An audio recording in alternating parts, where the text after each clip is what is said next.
Like and subscribe on the way in the door, my people. I hope you all are having a truly fantastic day today on this Monday.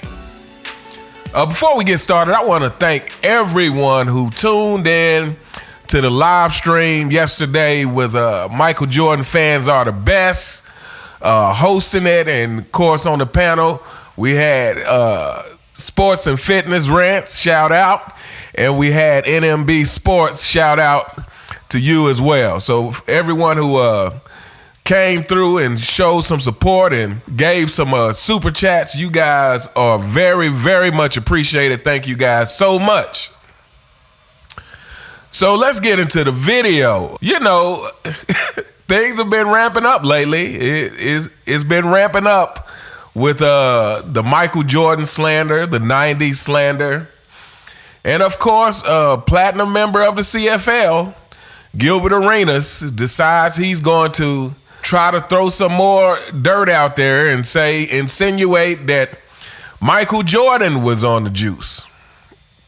And one of my favorite YouTubers, former basketball player, Kwame Brown, gave his opinion and basically was calling cap on Gilbert Arenas. As we all know, Kwame played with MJ in the Wizards years.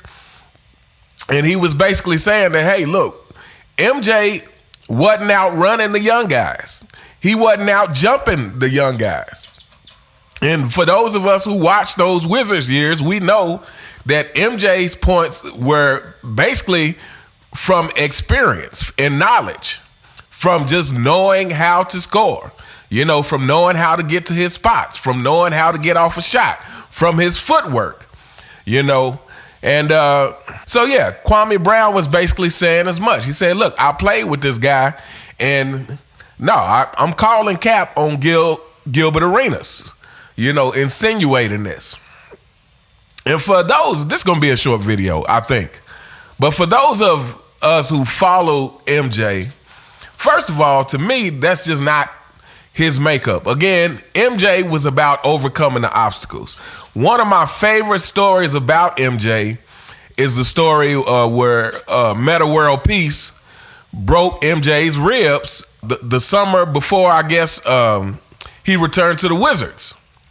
And to me, what was so great about that story is, you know, he said they were fighting for position and he threw an elbow and cracked MJ's ribs. MJ, you know, grabs his side.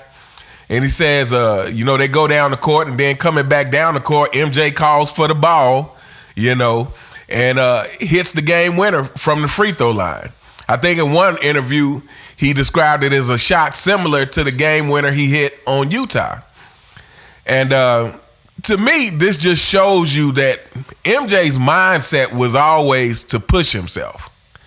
You know, not even cracked ribs was going to get him off the court. We all know that in today's soft era, the Barbie era, there is nobody who's staying on that court with a cracked rib. Mind you, this is not even an NBA game.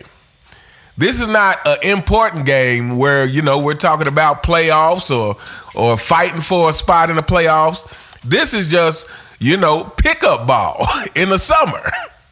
And MJ... yeah, so that MJ's mentality has always been to overcome the obstacles. So, you know, to me, Gilbert Arenas making that insinuation when we watch the decline of Mike's athleticism over the years. And again, you know, Michael Jordan being someone who's always looking to have the edge, he foresaw that already. He knew that, hey, this athleticism is not going to last.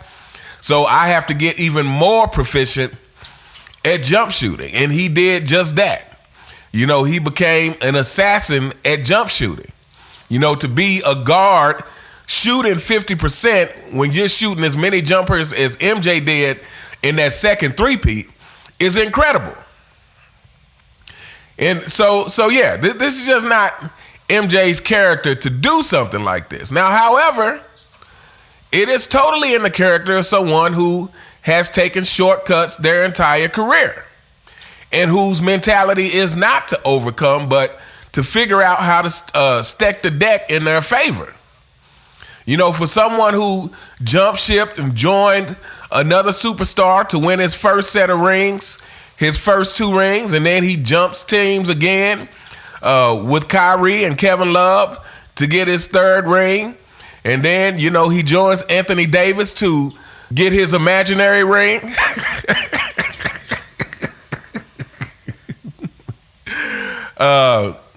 The Disney ring, the bubble ring, the quarter ring, 1/5 of a ring, however you guys classify it. A guy known for shortcuts, it is not hard to believe that he is juicing. Not to mention, it's more than just that. Again, there was never any reports of people surrounding MJ's camp being caught up in steroid scandals. And we all know with LeBron James, people very close to him, including his wife, was caught up in that scandal. So again, you know, to me, this is Gilbert Arenas is, I guess he's trying to become a diamond member of the CFL. You know, he's trying to upgrade. And, you know, he's doing what a lot of these fanboys do, and that's throw smoke screens out when they don't really have a defense or explanation for the points or allegations that people are making. And like I said, Kwame Brown would be someone who has firsthand knowledge. Like, he was there with MJ. You know, he even mentioned about MJ pretty much having to have fluid drained from his knee after most games. You know, again, when people talk about MJ's Wizards years and they want to talk about, oh, he only averaged 20 points, as if that's a small feat. But they don't like to bring up, hey, he averaged 20 points on a bad leg. So on top of his athleticism having declined, he also just wasn't physically 100%. Like, he had a bad leg. You know, ever since the whole him getting the torn meniscus during the first season. And then Gilbert Arenas also said something about the fact that MJ played 82 games and, you know, again, just more ridiculous stuff. First of all, let me say this. To me, when you are serious about anything, then you take everything related to that pursuit serious. In other words, if you're a serious basketball player, then not only are the games important, but practice is important. Everything associated with you being the best at what you do is important. You can't just say, again, because we're talking about, like, if you're talking about the whole load management thing, which again has not been proven as a way to keep these players from getting injured, because it seems like they get injured more than ever. But MJ saw every part of the process as important. So playing 82 games was important. And let me just say this. Again, we talk about LeBron James being one of the most inconsistent superstars ever. Part of that is the attitude that missing games is okay. Again, playing 82 games, that is a part of building that consistency. It doesn't matter if it's a so-called important game or if it's a lesser team. Like, every time you step on the basketball court, it is an opportunity to build consistency.